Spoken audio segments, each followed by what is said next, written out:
The model of the atom has changed over time based upon experimental evidence. It wasn't until the industrial and scientific revolution that technology was advanced enough to discover subatomic particles.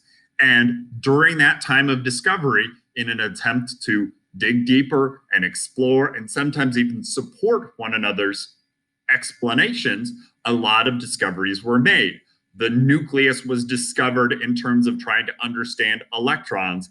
And many of these people here were trying to understand, what did electrons have to do around or outside the nucleus in order to explain all the behavior of the elements that we see. So there was a lot of things here that you can explore in great detail.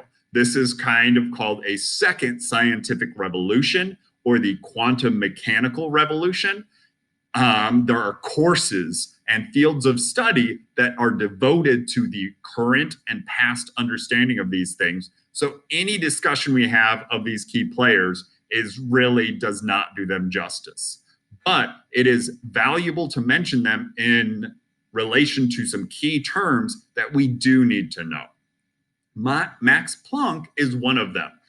In terms of trying to solve a problem deemed the ultraviolet catastrophe, one of the things that was discovered, which turned into an equation and a constant named after him, was that energy had smallest pieces of it.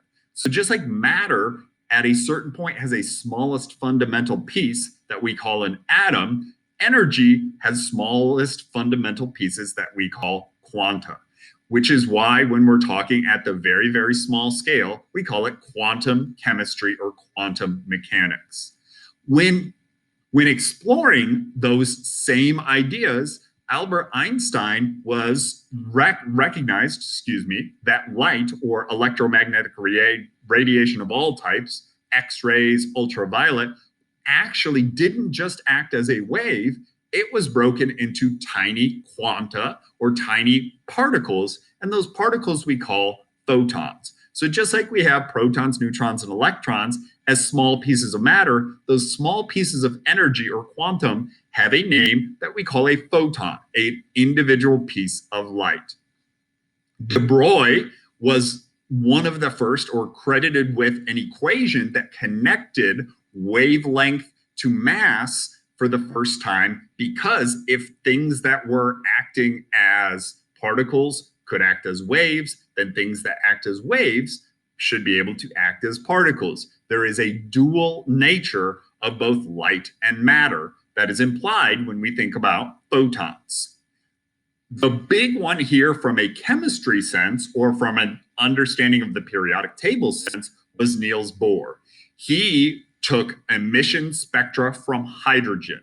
The idea that when exposed to energy, hydrogen releases specific, defined colors of light, and connected what those colors were, their wavelength, their frequency, and their energy to an idea that the electron must be quantized or must exist in certain energy levels. The model that we see of the atom most common, and the one that we will even use for a lot of AP chemistry, is that planetary model. A certain number of electrons held by the first ring, more in the next ring, and as each ring gets further from the nucleus and a little bit larger, it can hold more electrons. When we're moving between levels, which we refer to in the Coulomb's law equation, we're either gaining energy to move to a higher level, or energy is being released as we go down. The lowest, most stable place that an electron can be would be like the bottom of a ladder, or the ground state. As it climbs up each step from one level to the next, it goes to a higher energy level, or we could describe it as being in an excited state. Any electron that's in a higher level than in its most stable, lowest energy configuration, or its ground state, is said to be excited. And within an atom that has more than one electron, you can have some electrons in a ground state while others are in an excited state. The problem with the Bohr model and the problem with stopping with the idea of energy levels is that it mathematically solved a lot of questions, but there were things that couldn't be explained by the laws of physics. So Heisenberg and Bohr were able to continue this in terms of location of electrons by establishing the uncertainty principle, which told us that the more we knew about the exact location of an electron, the less we knew about its motion. There are relationships and equations there with momentum, with velocity, but the key idea is that the more we learned about the electron, the less we actually knew. Our current quantum model that we use for AP chemistry and for the chemistry in the periodic table in general is the quantum mechanical model. It is based upon equations called the Schrodinger equation or Schrodinger equations that model electron motion not just as subatomic particles, but as wave functions.